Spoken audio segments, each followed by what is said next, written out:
Chapter 1. An Unhappy Household.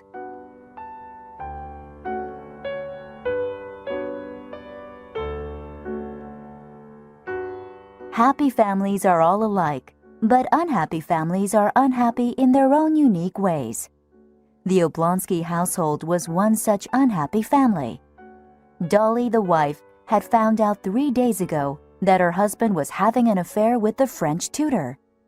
She announced that she could not go on living in the same house with her husband.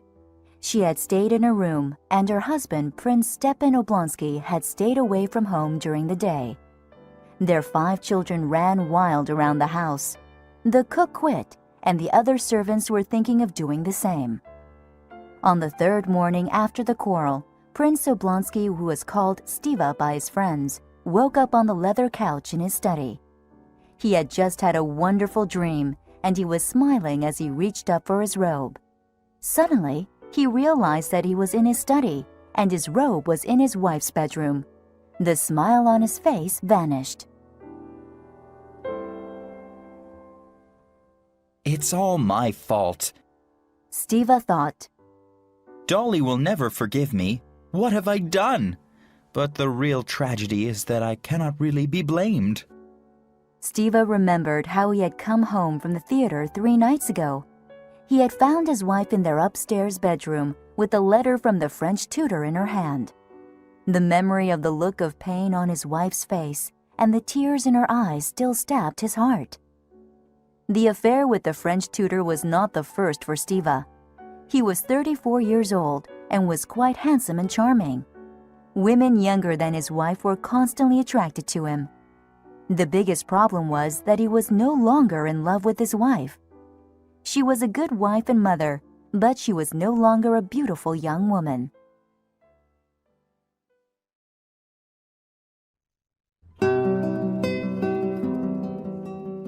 Stiva rang the bell for his servant, who came in with a telegram. Stiva opened it, and his face quickly brightened when he read the contents. His sister Anna was coming for a visit. Anna lived in St. Petersburg with her husband and 8-year-old son. Dolly really liked Anna. Stiva had invited his sister to visit and tried to solve the current situation. The telegram said that Anna would arrive in Moscow by train later today. Stiva dressed and then opened the door from his study to his wife's bedroom. Dolly was standing in front of an open wardrobe. She was trying to decide if she should pack her things and leave with the children. In spite of her anger, Stiva was her husband, and in her heart, Dolly still loved him. Anna is coming today, said Stiva in a soft voice. Well, what is that to me? I can't see her, exclaimed Dolly. I am going to take the children and leave this house. You can live here with your mistress. Dolly, please understand, said Stiva. Understand? You are a repulsive, hateful man. Dolly, please think of the children. It would ruin them to grow up without their father. Don't punish them. Punish me. I'm the guilty one. Stiva pleaded. Without a word, Dolly moved toward the door. Dolly, one more word, Stiva said as Dolly opened the door. Go away!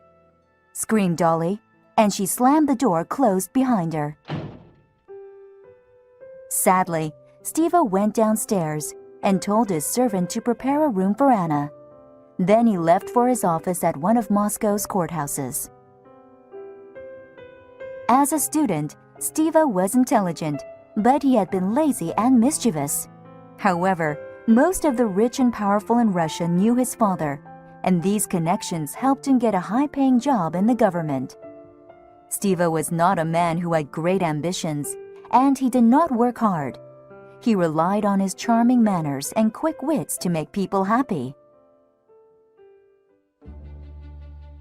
At noon, Stiva was leaving a meeting when he saw a broad-shouldered man running lightly up the stairs toward him. Stiva smiled in pleasure.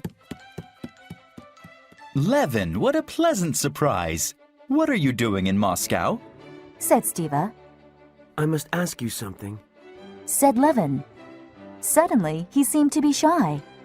Would you happen to know what the Shcherbakskys are doing? Stiva immediately knew why Levin had come back to Moscow.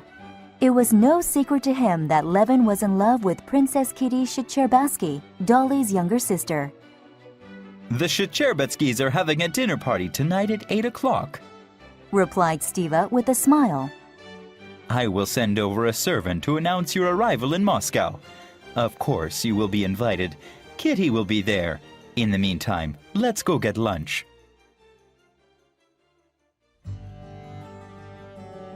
Over lunch, Stiva asked, So, why did you stay away from Moscow for so long? And why have you suddenly returned? As you have guessed, I am in love with Kitty. replied Levin. I left Moscow because I thought she would not agree to marry me. Her mother especially doesn't seem to like me. But I couldn't stop thinking about her. Levin sighed. Then he burst out. I've come back to ask Kitty to marry me. Do you think there's any possibility she will say yes? Of course. Said Stiva. Dolly told me that she thinks Kitty loves you. That's wonderful. Cried Levin, who looked both relieved and surprised. There's just one thing you must know. Said Stiva. You have a rival. His name is Count Vronsky. He's a young cavalry officer with many powerful connections. Kitty's mother really likes him, but I am sure that Kitty loves you more. Go to the dinner party early before Vronsky arrives and ask her to marry you. Good luck. Stiva went off to meet Anna at the train station, while Levin went back to his apartment.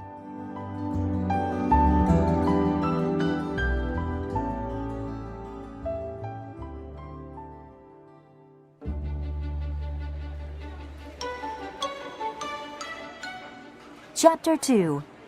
A Chance Meeting.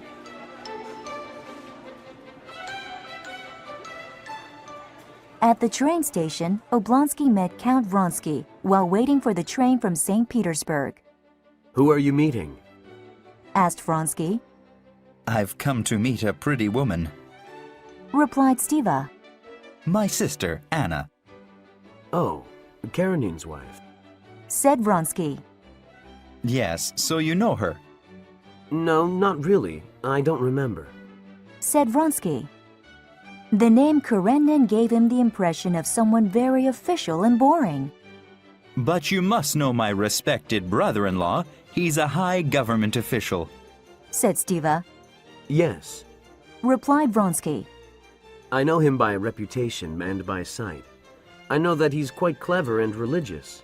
Anyway, I am here to welcome my mother. Their conversation was interrupted by the sound of the train approaching.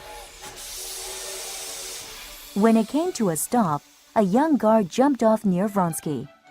Vronsky asked the guard which carriage the Countess Vronsky was in. The guard pointed, and Vronsky went to the carriage door. Just as he reached it, he stepped aside for a lady getting out. At a glance, Vronsky knew that the lady was very wealthy. He looked closely at her lovely face because he thought he had seen something special there. As he did, she also looked at him and gave him a friendly, curious look. Vronsky nodded and then climbed the steps into the carriage. His mother, an old lady with black eyes and curls, smiled at him with her thin lips. "So, you got my telegram," she said. "Are you well?" Did you have a good journey? Asked Vronsky as he sat down beside her. Just then, the lady Vronsky had seen leaving came back into the carriage, looking confused. "Have you found your brother?" asked Countess Vronsky. Suddenly, Vronsky knew that this was Anna Karenina, Oblonsky's sister. Your brother is just outside. Said Vronsky. Please wait here, and I will call him. Anna smiled and sat next to the Countess. Vronsky left the train and saw Oblonsky through the crowd. He called him over and said, Your sister is sitting next to my mother in this carriage. As soon as Anna saw her brother from the window, She came out of the carriage and ran to him. She threw her arms around him and kissed his cheeks warmly. Vronsky helped his mother down the carriage steps. "She's quite charming, isn't she?" said the Countess to her son. Then to Anna she said, "I can speak plainly at my age. I must confess, I have lost my heart to you." Anna looked delighted. She kissed the Countess and then offered her hand to Vronsky. He kissed it and felt a great joy. Just then, there was a great commotion as the station master and several conductors ran past. Their faces were pale and frightened. Vronsky suggested the women go back into the carriage. Then he and Stiva followed the train officials to the front of the train. It was clear that something terrible had happened. A guard had been crushed to death under the train as it had arrived. At the sight of his dead body, Stiva looked very upset, as if he were about to cry. "Oh, this is terrible!" he exclaimed. There was nothing Vronsky or Stiva could do, so they returned to the carriage where Anna and the Countess were waiting. "It was terrible," said Stiva, as he told Anna and the Countess what had happened. "And his poor widow was there. She threw herself on his body and said she had a large family. What an awful thing." "Isn't there anything anyone can do?" asked Anna, her eyes filling with tears. Vronsky looked at her and immediately left the carriage. When he returned a few minutes later, Stiva was telling the ladies about the latest play in Moscow. They left the carriage together and walked toward the exit. As they reached the doors, the station master came running up behind them.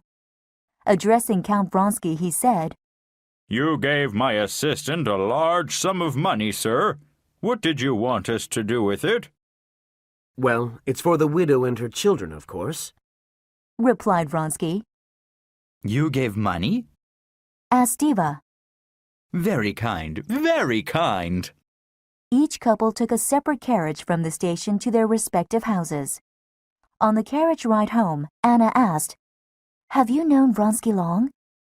"Yes, you know he's hoping to marry Kitty." At this news, Anna's mood changed. "Really?" she said softly. "Now let's talk about your affairs." Stiva told Anna everything. When they arrived at his house, he dropped her off and drove back to his office at the courthouse. Although Dolly had told Stiva she did not care if Anna came or not, she was relieved to see her. "After all, it's not Anna's fault," she told herself. "I only know her as a dear friend." When Anna came in, Dolly greeted her eagerly and kissed her. "Dolly, I'm so glad to see you," said Anna. Anna listened very sympathetically to Dolly, and Dolly felt much better after telling the story of her troubles. "Oh, what shall I do, Anna?" asked Dolly when she had finished. "Please help me." "Dolly, Stiva is still in love with you," said Anna. "I am his sister, and I can read his heart. He wasn't in love with the other woman. He didn't betray you in his heart." "But what if it happens again?" asked Dolly. "Would you forgive him?" "I don't think it will happen again," replied Anna. Then she thought for a moment. "Yes, I would forgive him."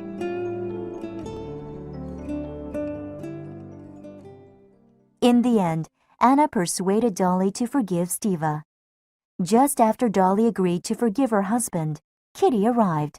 She had come over to see her older sister Dolly. Kitty had never formally met Anna, but she knew who she was.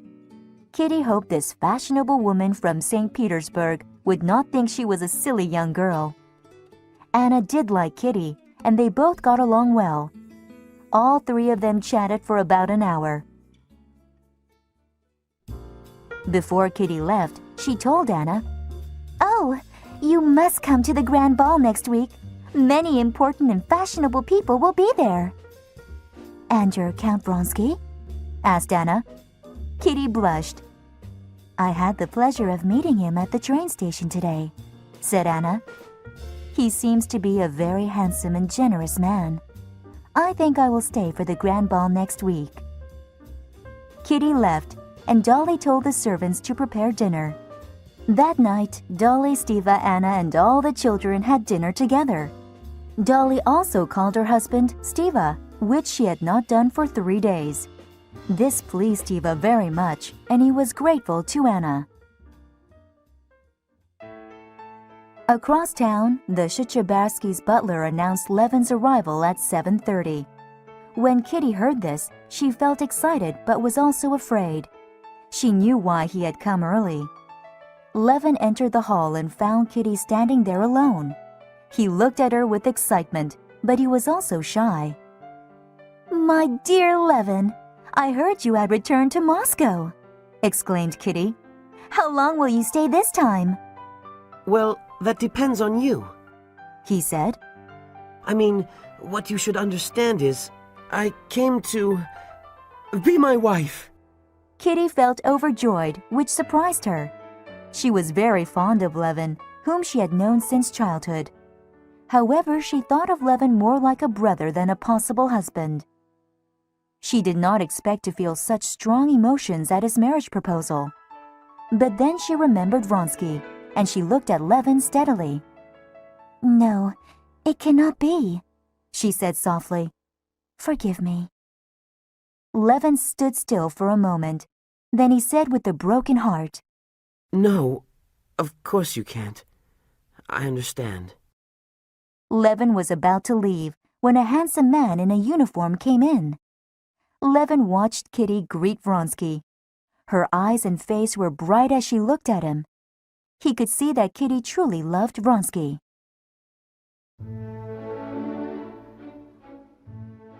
The next week, the grand ball was being held at a large palace in Moscow. As the guests began to arrive, the sounds of their voices and laughter filled the rooms and halls. Kitty and her mother arrived fashionably late.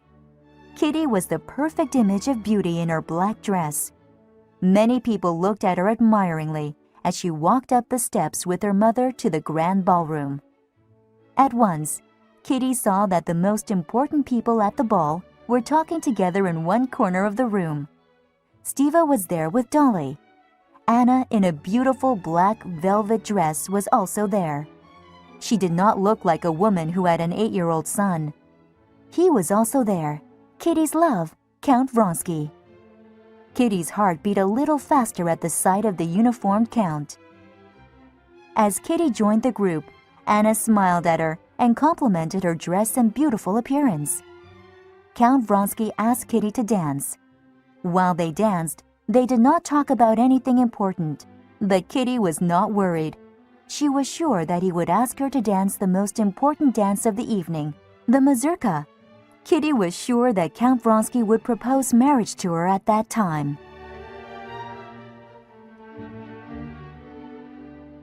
After this first dance, Kitty had to dance with several young men who were competing to dance with her. She could not refuse them. As she danced with one of these young men, she suddenly saw Anna dancing with Count Vronsky next to her. Kitty became slightly alarmed, and she watched Anna and Vronsky closely. Anna was looking up at the Count with bright eyes. Every time he spoke to her, she seemed to be filled with joy, and her eyes became brighter. To Kitty's horror, the same expression of excitement and happiness was reflected on Vronsky's face. When the mazurka finally began, Kitty was asked to dance by an old family friend, Kerensky. She accepted, as she could see Vronsky was already dancing with Anna. The more Kitty looked at them, the more she realized that they were very attracted to each other. Kitty was heartbroken. Later in the dance, Anna and Kitty found themselves dancing next to each other. Anna reached out her hand to Kitty, but Kitty ignored it and moved away. Suddenly, Anna saw the look of despair and jealousy on Kitty's face.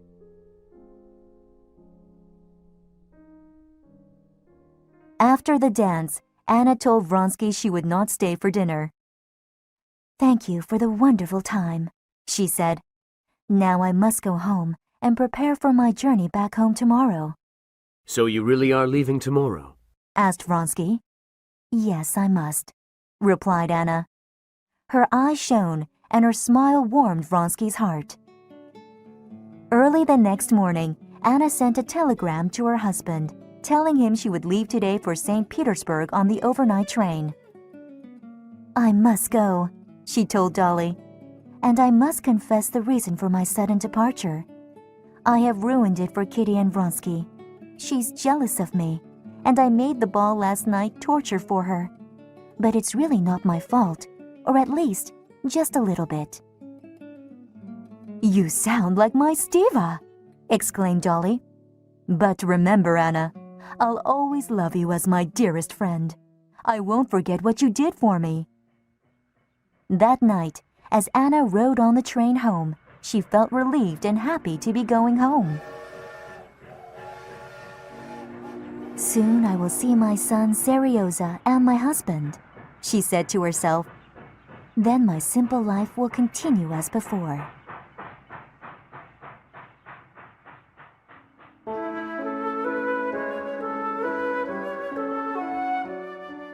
Chapter 3.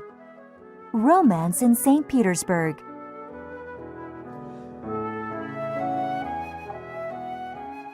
There was a terrible snowstorm outside. Anna tried to read a novel, but she could not concentrate. She listened to the sound of the train and fell asleep. Suddenly, she realized that the train was coming to a stop on the way to St. Petersburg. After a while, a man in a military overcoat approached her. May I assist you, lady? He said. Anna recognized Vronsky as he spoke. I didn't know you were coming to St. Petersburg, exclaimed Anna joyously. What business do you have there? Can you not guess? Asked Vronsky. I have come to be where you are. Anna felt torn between joy and fear. For a long time she was silent. Then she said, You should not say that, and I beg you, if you are a gentleman, to forget it as I shall forget it. With that, she closed her eyes and tried to sleep. Early the next morning, Alexei Alexandrovich Karenin was waiting for his wife on the train platform. He saw Anna as soon as she stepped from her carriage. Anna also saw her husband immediately. The familiar feeling of dissatisfaction upon seeing her husband arose in Anna. To Anna, her husband was cold, without feeling or passion. Vronsky stepped down from the train and saw Karenin take hold of his wife's arm as if she were a piece of property. For the first time, Vronsky came face to face with the fact that there was a man attached to Anna. He too felt a disagreeable sensation when he saw Karenin. Vronsky approached the couple slowly and said, Did you have a good night? Yes, thank you, replied Anna. Her eyes lit up when she spoke to him. Anna looked at her husband to see if he knew Vronsky. Karenin had an unpleasant look on his face. He disliked the interruption, and he was trying to remember Vronsky's face. This is Count Vronsky, said Anna. I made his acquaintance in Moscow. Ah, we have met before, said Karenin without feeling. I hope I may visit you, said Vronsky, more to Anna than Karenin. We'd be delighted, said Karenin in a cold voice. You may find us home on Mondays. Then he turned, and still holding Anna's arm, they left the station. When Anna and her husband arrived home, Serioza, their son, was very happy to see his mother. Anna told him about her visit to Moscow and gave him some presents. In St. Petersburg, Anna attended operas, balls, and dinner parties with the rich and powerful in Russian society. Count Vronsky's family was one of the richest in Russia, and he also showed up at many of the same events as Anna. He was the commander of an army regiment, and he moved his men to St. Petersburg. Upon her arrival in St. Petersburg, Anna had tried to forget her attraction to Vronsky. However, every time she met him at a dinner party or ball, she was excited and happy to see him. Soon she realized that Vronsky was the main interest in her life. Anna and Vronsky became very good friends and did many things together. Even when Karenin was too busy to go to the theater or other outings, Vronsky would escort Anna. In this way, Anna and Vronsky became lovers. They also became the subject of much gossip among the highest circles of Russian society. Karenin noticed his wife's behavior.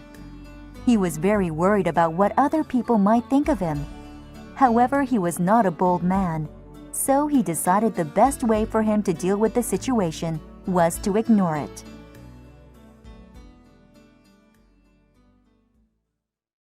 One day, Vronsky called on Anna when Karenin was away. He found her on the back porch of her house. Her lovely face looked red and hot. What's the matter? Asked Vronsky. Are you ill? No, said Anna. I'm pregnant. It's your child. Vronsky turned pale. We must put an end to our secrecy. Ask your husband for a divorce, and we will get married, he said. He would never agree to that, replied Anna. He will not allow me to disgrace his family name. We have to tell him, said Vronsky. We cannot continue like this. And then what will we do? Asked Anna. Run away? Vronsky thought for a moment. Yes, that is the only solution then. If he doesn't give you a divorce, we will leave Russia. Vronsky did not know that this would be very difficult for Anna. She loved Vronsky, but she did not want to be away from her son. However, there was no choice for her. When Anna told her husband she loved Vronsky, Karenin was horrified. Until now, he had tried to ignore his wife's relationship with Vronsky. Anna's direct announcement of her love for Vronsky and the fact that she was going to have his child forced him to confront the situation. Karenin sent his wife to their summer house outside Moscow. He told her he needed time to think. After much thought in his calculating way, Karenin decided that he should force Anna to remain with him. I must not be unhappy, but also Anna should not be happy. He thought. This is the best solution. I am not getting rid of a guilty wife, but am giving her a chance to mend her ways. He quickly wrote a letter to Anna. Whatever your behavior has been, I do not think that I have the right to cut the bonds that God has made between us. The family cannot be broken because of the sin of one of the partners. Our life must continue as before. I am sure you regret your behavior and will not continue with it. If you do, I am sure you can imagine what the future will hold for you and your son. I ask you to return to our home in St. Petersburg as soon as possible. Karenin. Anna returned home as her husband had instructed. She felt helpless in her current situation. My life was miserable before, thought Anna. What will it be like now that Karenin knows I was unfaithful? And what about the baby? Anna and her husband lived in the same house, and they met every day for dinner so that the servants would not gossip. However, Anna continued to see Vronsky away from the house. Karenin knew this. He only told Anna that Vronsky was not welcome at the house. One day, Vronsky received a note from Anna. I feel sick and unhappy, frightened. I cannot leave the house, but I want to see you very much.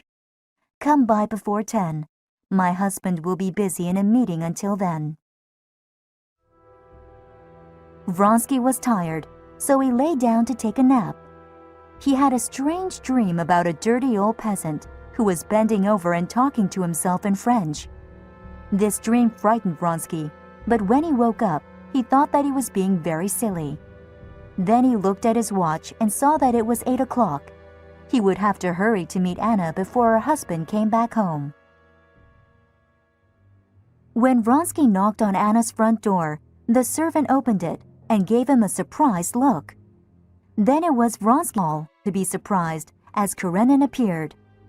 Karenin stopped and looked at Vronsky with a stern look of disapproval. Then he stepped outside and made his way to a waiting carriage, acting as if Vronsky were not there. If he fought me, I could do something. Thought Vronsky. But he makes me feel like a snake in the grass. Vronsky went inside the house and found Anna in the hall. What was your husband doing here? Asked Vronsky.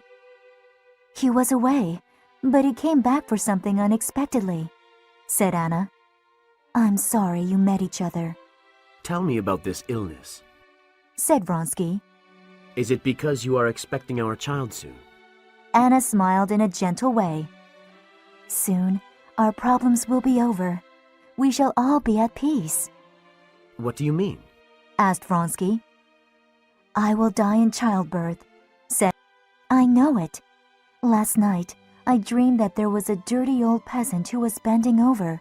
He was muttering in French. I was so frightened. That's when I knew I would die in childbirth. Vronsky remembered his own dream, and for a second he was also terrified. Then he shook himself and said, What nonsense! You should not believe your dreams. The next morning, Karenin walked into Anna's bedroom without knocking. The only thing I asked you to do Karenin said to Anna, is not to receive your lover in our house. Now that you have disobeyed me, I will divorce you and take your son away. He will go and live at my sister's. Anna grabbed her husband's arm and cried, Please, leave me, Serioza. Karenin only pulled his hand free and left the room.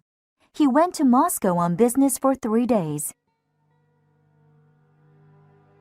In Moscow, Karenin was walking out of the office of a high government official when he heard someone calling his name. He looked around and saw Oblonsky. Karenin was not happy to see his wife's brother. Oblonsky ran over to speak with him. Why didn't you tell us you would be in Moscow? He said. We're having a dinner party tomorrow night. Come over between 5 and 6 o'clock. Karenin hesitated. Then he said, I can't come to your house. I don't mean to be rude. It's just, I am going to divorce your sister. Oblonsky had heard rumors that there were problems between his sister and her husband. Now he knew those rumors were true, but he did not want to believe them. He said, No, it's not possible. Anna is such a fine and splendid woman. There must be some misunderstanding. I wish it were just a misunderstanding. replied Karenin.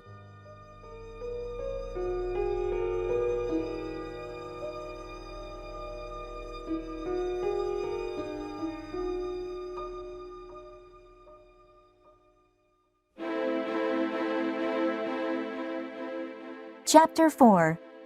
Forgiveness. Karenin returned to his lonely hotel room. There he found a telegram waiting for him from Anna. The telegram read, I am dying. I beg you to come. I shall die easier with your forgiveness. Is this some kind of a trick? Asked Karenin. But if she really is dying and I refuse to see her, it would be very cruel. I must return home. Karenin knew that Anna was going to give birth to Vronsky's child soon. He guessed that Anna's health was poor because of the coming childbirth. When he arrived home, a servant opened the door for him. How is my wife? Asked Karenin. She gave birth to a daughter yesterday, Replied the servant. but she is very sick today. The doctors are worried. Karenin noticed a strange hat and coat hanging in the hallway. Who is here now? He asked. The servant hesitated for just a second. Count Vronsky, sir.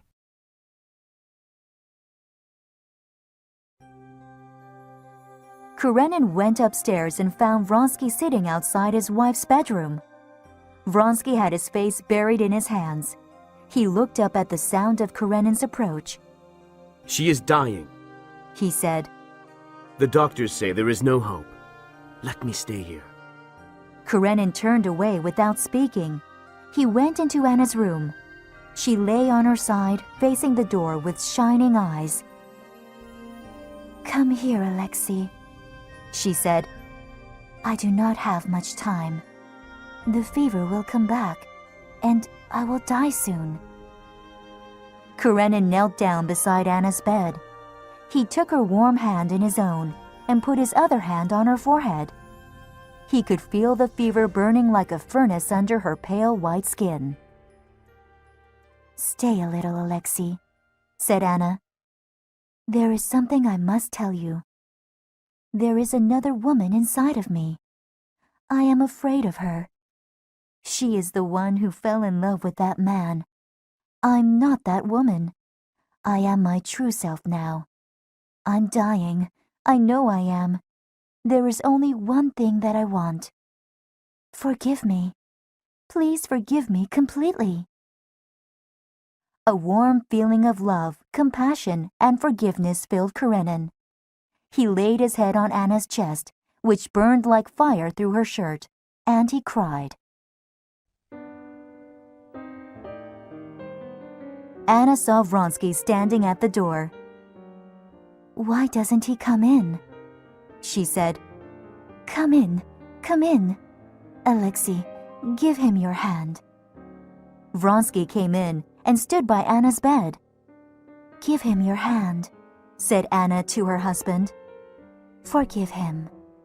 Karenin held out his hand, not even trying to stop the tears that flowed down his cheeks. "Ah, thank God, cried Anna. "Now everything is done. I can die now. Oh God, when will the pain end?" Later, the doctor came and told Karenin that almost all patients with Anna's condition died. He did not expect her to live through the night. However, the next morning, Anna's condition had not changed. The doctor said there might be some hope. Karenin went into the small room where Vronsky had sat up all night. He took a chair opposite his rival. I had decided on a divorce because I wanted to punish her and you, said Karenin. When I got her telegram, I came home with many feelings. I admit I even wanted her to die, but I saw her and I forgave her. My duty is clear. I should stay with her, and I will. If she wants to see you, I will let you know. However, I think it is best that you leave now. Vronsky could not understand how Karenin could be so calm and forgiving. Now he seemed like a noble gentleman, kind, honorable, and a better man than Vronsky. As he made his way from Karenin's house to his own home, Vronsky felt a deep sense of shame, humiliation, and guilt. He tried to sleep, but he could not. He had recently been offered an important position in Tashkent, but this was nothing to him now. Anna was gone, and he had been shamed by her husband. Am I going mad? He thought to himself. This is how people commit suicide. Vronsky went to his desk and took out a pistol. Then he pointed it at his chest and fired. As he sank to the floor, he felt no pain. He saw the blood on the carpet and realized he had shot himself. Fool! He thought. I missed. Then everything went black. His servant, who had heard the shot, ran in the room. Seeing the situation, he ran for the doctor. Vronsky was laid on the bed with a serious wound to his chest, but his heart still beat strongly. Karenin had completely forgiven Anna. He pitied Vronsky, especially after he heard that Vronsky had tried to kill himself. He also pitied his son, Seryoza, in whom he had not shown much interest. As time went by, Anna became better. Karenin noticed that she was afraid of him and would avoid him if possible. Since becoming well, Anna had forgotten what she had said to Karenin. She wanted to see Vronsky, who was recovering. However, she felt a deep shame whenever she thought of her husband. Finally, she sent for her brother Oblonsky. When Oblonsky met Anna, he said, I know it's hard, but you must cheer up. Nothing is so terrible to make you unhappy all the time. No, Then let... Diva, said Anna. I am lost, but my misery is not over yet, and the end will be terrible. You had the bad luck of falling in love with a man who was not your husband. Your husband forgave you, but can you continue living with him? Do you want to? Does he want to? I don't know, said Anna. I have no idea what he wants. Then let me sort this out for you, said Oblonsky. He's miserable, you're miserable. What good can come out of this situation? A divorce would solve everything. I will go to him now and arrange for a divorce. Oblonsky found Karenin sitting at his desk in his study. I hope I'm not disturbing you, said Oblonsky as he entered the room. I wanted to talk with you about my sister. I can think of nothing else. Karenin. Look, I have just written her this note. Karenin handed Oblonsky a short note that read, I can see that you are not comfortable being around me. I promise you that I would forgive you with all my heart. When I saw you at the time of your illness, my only desire was that you would become a good wife again. But now I see that is impossible. Tell me what will make you happy and give you peace. Whatever you ask, I will grant. Oblonsky read the note with wonder. He was amazed at how generous Karenin was. I have to know what she wants, said Karenin. Well, that is simple, replied Oblonsky. She wants a divorce, and this way you both can have your freedom. All right, exclaimed Karenin. If she desires it, I will give her a divorce, even if she takes away my son. Oblonsky smiled gently. Believe me, she will appreciate your generosity. I am only doing my best to help you and her.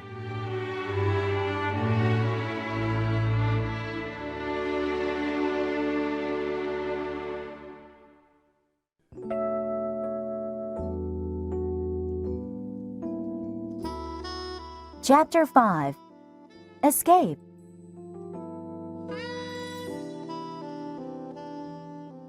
Vronsky had lain in bed on the edge of death for several days after he shot himself. Slowly he recovered. When he was well enough to move around, he decided to give up Anna. The only problem was that he could not remove the sadness from his heart whenever he thought of her. So when Vronsky heard from Anna's best friend, Princess Betsy, that Karenin had agreed to a divorce, he went straight over to Anna's house. Without caring if he ran into Karenin, he went to Anna's room, opened the door, and took her into his arms. He showered her face, neck, and shoulders with kisses. We will go to Europe and leave all this behind us, he told Anna. Anna trembled with excitement and fear. Can we really live as husband and wife? She said. Stiva told me that my husband had agreed to a divorce. Will he really give up Seryoza? Do not worry about that now. Do not think of it, replied Vronsky. Oh, I wish I had died, said Anna as tears streamed down her beautiful face. It would have been easier, but I am so happy to see you again. Vronsky never dreamed that he would resign from the military so quickly. That day he did so without hesitation. In a week, he arranged for Anna and their daughter to leave St. Petersburg. They left for Italy, thinking that Karenin would arrange for the divorce in their absence. For 3 months, Vronsky and Anna traveled through Europe. Finally, they bought a modest house in a small Italian town and lived there for 3 months. Anna was the happiest she had ever been in her life. Her health recovered completely, and the more she learned about Vronsky, the more she loved him. She had him all to herself at last, and his presence was a constant source of joy to her. Anna did not allow thoughts of her suffering husband or abandoned son to ruin her happiness. She had grown very fond of her daughter Annie. During these 3 months, she rarely thought about Serioza. Vronsky also felt a joyous sense of freedom in having left the army and his social circles. He was happy at first, but as the weeks passed, he became restless. He had no job and no official duties to fill the day with, so they decided to move to Vronsky's large family estate in the countryside near St. Petersburg. But first, they planned to stop in that city so that Anna could visit her son. When Anna left him, Karenin became very unhappy. He could not understand how he could be alone and sad after forgiving his wife and her lover. In addition, he felt humiliated when he went out. He was sure that people were talking about him and laughing. A few days after Anna left, he received a bill from a hat store that Anna had forgotten to pay. When he saw it, an overpowering sense of loss came over him. He sat down and started to cry. There was one person in St. Petersburg who cared for Karenin. She was Countess Lydia Ivanova. She was a deeply religious woman who married quite young. However, her husband had left her after only 2 months. When she heard that Anna had gone, she pitied Karenin deeply. Now that Anna was gone, she decided to visit Karenin on the same day that he wept alone in his study. That was where she found Karenin, sitting with his head in both hands. "I have heard everything," said Lydia as she took one of Karenin's hands into hers. "My dear friend, your sorrow is great, but you must be strong." Karenin looked up at Lydia with tears in his eyes. "It's not the loss that troubles me most," said Karenin. "I feel humiliated. Also, I find myself spending all day dealing with household matters, making arrangements for the servants and my son and paying the bills." "I understand, my dear friend," said Lydia. "You need a woman's hand in your household. Will you trust me to manage your domestic affairs?" Silently and gratefully, Karenin pressed Lydia's hand. "I will be your housekeeper," said Lydia. "We will take care of Serioza together. Don't thank me, but thank him. Only in him can we find peace, comfort, and love." "I am very grateful to you," Karenin said. Lydia smiled and patted his hands. Then she went to Serioza and took him in her arms. She told him that his father was a saint and that his mother was dead. When Lydia heard that Anna and Vronsky had returned to St. Petersburg, she was horrified. She felt that Karenin must be protected from seeing that awful woman. He must not even know that she had come back. The next day, Lydia received a note from Anna. It read, "My dear Countess, I am very unhappy at being apart from my son and would very much like to see him before I leave St. Petersburg. I am writing to you instead of my husband because I do not wish to make him suffer by seeing me. Knowing your friendship with him, I am sure you will understand. Will you send Serioza to me, or should I come to the house at a time when Karenin will be away?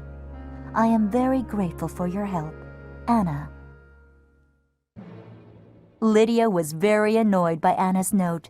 She decided to ignore Anna's desire not to involve Karenin. When Karenin arrived, Lydia showed him Anna's note. He read it carefully and then said, "I do not think I have the right to refuse her." "My dear friend, you do not see the evil in anyone," exclaimed Lydia. "I have forgiven her," replied Karenin. "I cannot refuse her love for her son." "But is it really love?" asked Lydia. "Can she be sincere in love? And should we allow her to play with the feelings of the boy? He thinks she is dead, and he prays for her. Imagine his shock if he were to see her," "I had not thought of that," said Karenin. "If you will accept my advice, I suggest you deny her the right to visit the boy," said Lydia. "With your permission, I will write a reply saying so." Karenin reluctantly agreed, and the Countess wrote a note to Anna that read, "Madame, to remind your son of you will probably cause him to ask questions that would be difficult to answer. It is therefore better if he did not see you. May God have mercy on you. Countess Lydia." Anna's response to Lydia's letter was one of anger. She decided that she would go visit her son the next day, which happened to be his birthday. She went in the morning when she knew Serioza would still be in his room. The servant who answered the door was surprised but said nothing. Anna went straight to her son's room. She found him sleeping. "Serioza," she whispered as she thought, "how much he has changed. He's much taller and thinner now." But he was the same Serioza, her dear son. He raised himself and shook his head as if he were dreaming. He looked at his mother with confusion for a few seconds. Then his mouth split into a huge smile that flashed his white teeth. With joyous eyes, he fell forward into his mother's arms. "Serioza, my darling boy," said Anna. "Mama," he said, "I knew you would come on my birthday. I just knew it. I'm going to get up now." Anna was watching him with tears flowing from her eyes. "You didn't think I was dead, did you?" asked Anna. "I never believed it. I knew you would come," said Serioza. Then he laughed. "Mama, you're sitting on my clothes." "Serioza," said Anna, "you must love your father. He is kinder and better than I am. I have been wicked to him. When you are older, you will understand." "No one is better than you," cried Serioza. Suddenly, the door opened and Karenin came in. He stopped at the sight of Anna, but he showed no emotion. Serioza sat back on the bed and began to cry. Anna kissed his wet face and turned to go. Karenin moved back and bowed his head as she passed.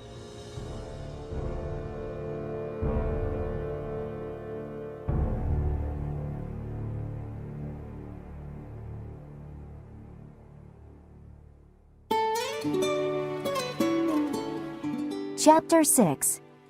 Jealousy.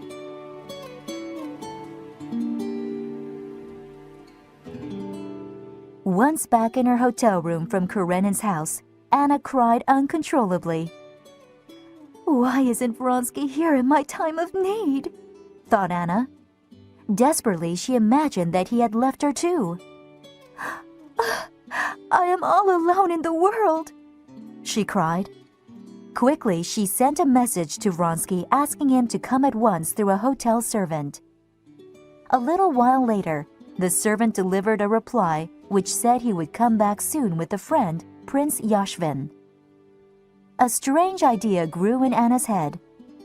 Why doesn't he come back alone? I can't tell him about my suffering if he is not alone. Does he still love me? Is he trying to avoid being alone with me?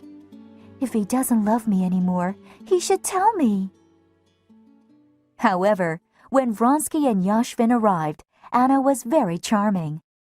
During their conversation over dinner, Yashvin talked about politics. Vronsky seemed to be very interested.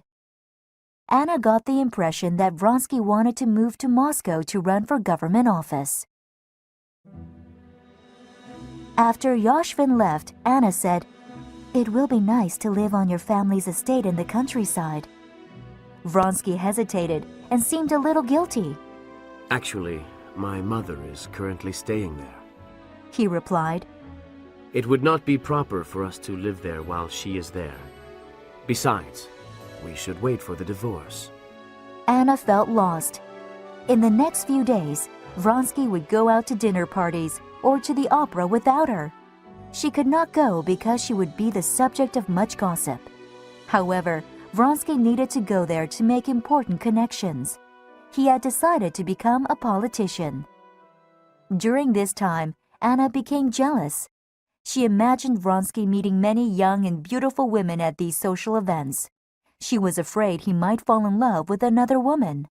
This was actually her worst fear, because Vronsky had once told her, without thinking, that his mother wanted him to marry the young Princess Sorokina.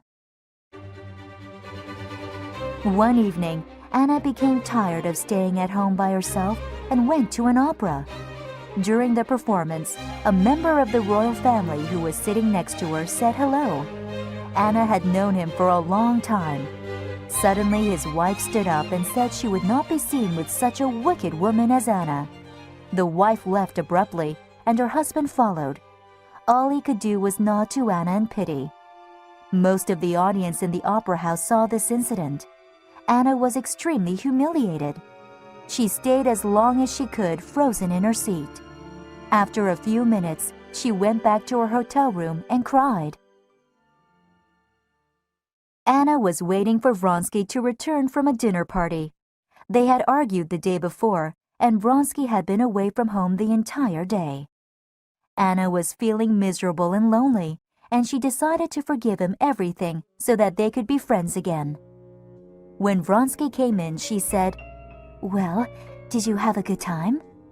Vronsky could see that Anna was in a good mood, so he said, The same as usual. "Darling," said Anna, "I went for a drive today. It was so lovely, and it reminded me of the country.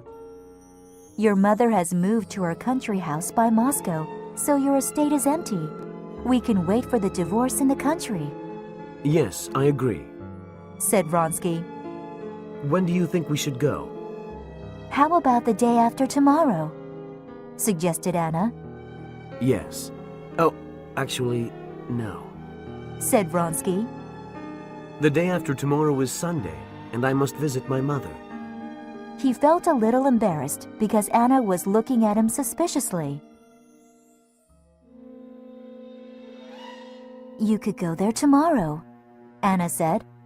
No, I'm going to my mother's on business, to take some money from her. Replied Vronsky. It won't be ready by tomorrow. "Well then, we won't go to the country at all," said Anna. Why not?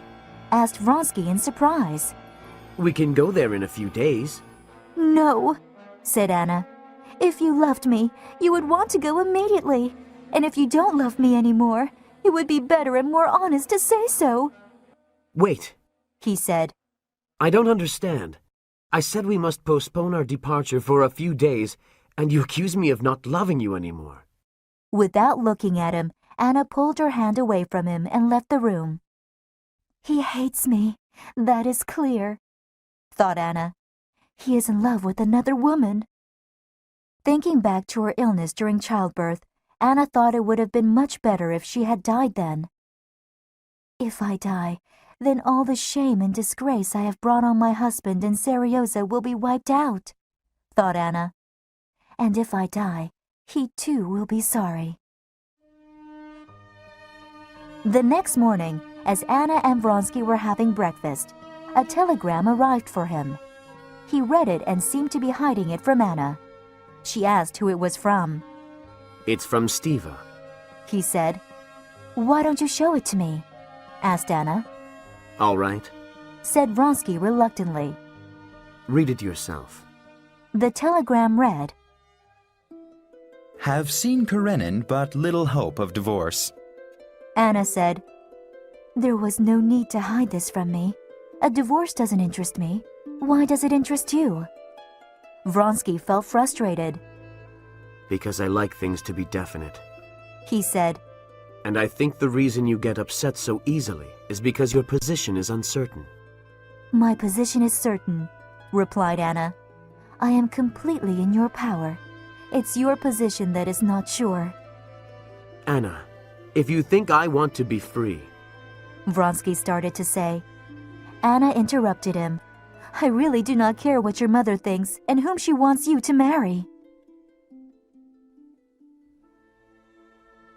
We are not talking about that. Shouted Vronsky. "Yes, we are," replied Anna. And let me tell you, I do not care about the heartless woman, whether she is old or not, and I do not want to have anything to do with her." Vronsky became very cold and angry. Anna, please do not speak about my mother like that. Show some respect. Anna spent the whole day in her room. Again, the thought of death came into her mind as the only solution to her problems. Nothing mattered to her now, whether they went to the country or not. All that mattered was to punish Vronsky. Anna laid down for a nap and had the same strange dream about the dirty peasant muttering in French. She woke with a start and heard a carriage outside. Looking out the window, she saw a young, pretty girl lean out. Vronsky ran out of the house and took a package from the girl. He said something and she smiled. Then her carriage drove off and Vronsky came back inside. Trembling with fear and anger, Anna went to Vronsky's study. She decided to tell him she would leave him. That was Princess Sorokina. Said Vronsky. She brought me some documents from my mother. We are going to visit her tomorrow, aren't we? You are, but I am not, said Anna. She started to leave. Anna, we cannot continue like this. You will be sorry for this, said Anna, and she left. Vronsky saw the despair in Anna's eyes. He got up to follow her, but then he sat down again. No, he thought. I've done everything I can. She needs to be left alone now. He sent for a carriage and prepared to visit his mother alone. The carriage arrived a few minutes later, and he left the house. Anna saw him leave through her window. A sudden horror gripped her heart. He has left me. It's all over now, she thought. Quickly she ran downstairs. Where has he gone? She asked a servant. To the railway station. Came the reply. He is going to catch a train to Obiralovka. Obiralovka was the district where Vronsky's mother lived. Anna sat down and quickly wrote a note. It's all my fault. Come back home. We must talk. For God's sake, come back. I am very frightened. The servant took the note. Half an hour later, he came back and said he was too late in getting to the train station. Vronsky had already left. Quickly, she wrote out a telegram and told the servant to send it. It read, I absolutely must talk to you. Come home at once. I must go there right now to talk to him, Anna thought. She looked at the railway time schedule and saw that a train left for Obiralovka in an hour. She sent for a carriage and went to the train station. On the way, she looked at the people on the streets. Their lives seemed meaningless to her. At the station, the coachman asked, Should I buy a ticket to Obiralovka for you? Yes, said Anna. She looked at the other people waiting for the train and did not like any of them. When she got her ticket, Anna boarded the train. She thought the other people in the carriage were looking at her in a strange and unpleasant way. Anna looked out the window and saw a dirty old peasant bending down and looking at the carriage wheels. There's something familiar about that peasant, thought Anna. Then the train started. When she arrived in Obiralovka, Anna got out and asked the telegram clerk if there was a note from Count Vronsky for her. Yes, ma'am. Replied the clerk. I just got it. Here it is. Actually, Count Vronsky's coachman was just here to pick up Princess Sorokina. Anna read the note that Vronsky had written carelessly. It read, Just received your telegram. I cannot return until 10. Yes, this is what I expected, thought Anna. She thought how awkward it would be to walk into Vronsky's mother's house with Princess Sorokina there. Oh, where shall I go? She thought as she wandered down the platform. She wanted to be alone, and there was no one at the end of the platform. Another train was approaching, and the platform began to shake. Suddenly, Anna remembered the man who had been run over by a train on the day she met Vronsky. Now she knew what she had to do. Quickly, she walked down the steps to the tracks. She looked at the wheels of the approaching train. There, she thought. There in the middle between the wheels. I will kneel down there. I will punish him and escape from my pitiful existence. Anna missed the first carriage, but on the second, she dropped to her knees. As soon as the wheels of this carriage passed, she knelt forward over the rail. At that same moment, she was filled with horror at the thought of what she was doing. Where am I? What am I doing? Why? She suddenly thought. She tried to get up and throw herself back, but something huge struck her on the back of her head. It dragged her along the rail and pushed her down. God, forgive me for everything, she thought. A dirty peasant working on the rails on the other side of the train was talking to himself quietly. He did not see Anna as she was pushed along the opposite rail. The light inside her mind, by which she had viewed all her troubles, all her lies, sorrow, and evil, suddenly became very bright. For the first time, she clearly saw everything that had been hidden from her in darkness. But just as quickly, that light grew dim and was lost forever.